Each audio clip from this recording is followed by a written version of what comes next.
ऋषी मला सांग, कोण आहे तो मुलगा, काय नाव आहे त्याचं? नाही नाही दादा नाही, हे बघ आई, तो मुलगा आता इथे नाहीये ग, तो कुठेतरी पळून गेलाय, त्यामुळे जाऊ देत ना आता प्लीज. राजू तुला कळतंय का? त्या मुलांनी हे नीच काम केलंय. तुझ्याबरोबर हात घातला आणि मी त्याला सोडून देऊ? नयनताराच्या मुलीबरोबर कोणी असं कसं करू शकतं? मी आता पोलिसांना फोन कर. नाही नाही, हे बघ आई ऐक ना, हे बघ दादाने आणि कमीने ना त्याला जी शिक्षा द्यायची होती ती दिली आहे ग.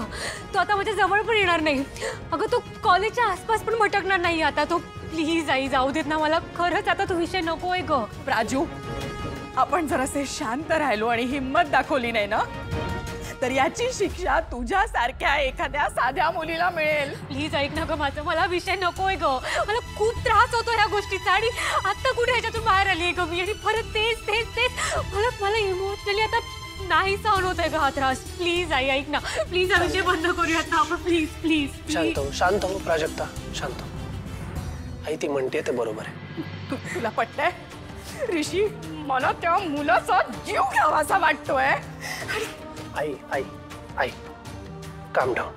मलाही तुझ्या इतकाच राग आला होता जेव्हा मला ही गोष्ट कळली होती. यू हॅव नो आयडिया आहे. I almost killed that guy that night, याच रागापोटी. पण या सगळ्यामुळे राजूची विनाकारण बदनामी होईल, तिला अजून मानसिक त्रास होईल, म्हणून मी थांबलो. त्या मुलाला जी शिक्षा व्हायची ती झाली. आता विषय संपवूयात आपण. तू म्हणतोयस ऋषी म्हणून थांबते, नाही तर त्या मुलाची लायकी नाही आपण त्याला सोडून द्यावायची. राजू,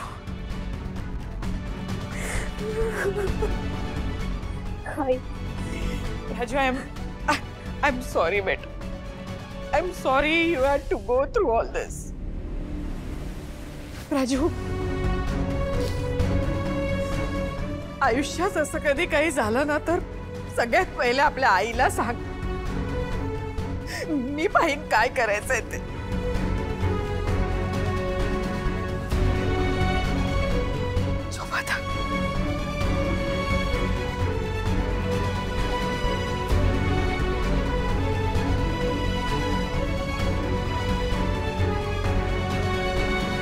आणि राजू,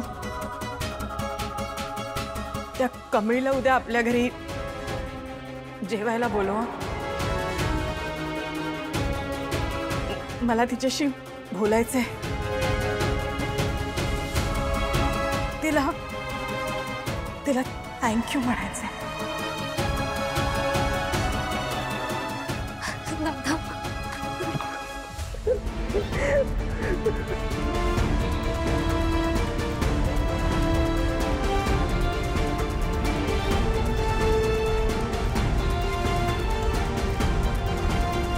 नंतर एक पोरगी आली एकदम धीट, आणि ती व्यक्ती म्हणजे अहिल्या वेसकर.